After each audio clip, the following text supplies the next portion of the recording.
స్థానిక సంస్థల్లో నామినేటెడ్ పోస్టుల్లో 34% రిజర్వేషన్స్ వల్ల రెస్టోర్ చేయడం, నామినేషన్ల ప్రాధాన్యత ఇవ్వడం, చట్టసభల్లో 33% రిజర్వేషన్లు రావడానికి కేంద్రానికి రికమెండ్ చేస్తాం, కేంద్రంతో సంప్రదిస్తాం. ఇది జరిగే వరకు వారికి అండగా ఉంటాం.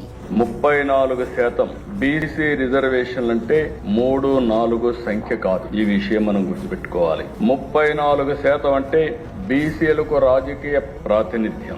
34% అంటే నిర్ణయాధికారంలో భాగస్వామ్యం. 34% అంటే తరతరాలుగా వెనుకబడిన కుటుంబాలకి అవకాశ ద్వారం.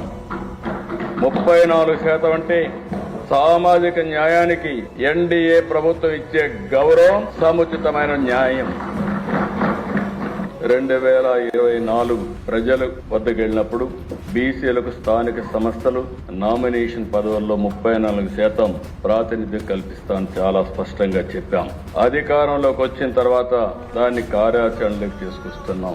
ఆనాడు చెప్పాం, ఈ రోజు నిజం చేయడానికి తప్పకుండా సాధించి నిజం చేస్తామని మరొకసారి మీకు విజ్ఞప్తి చేస్తున్నాం.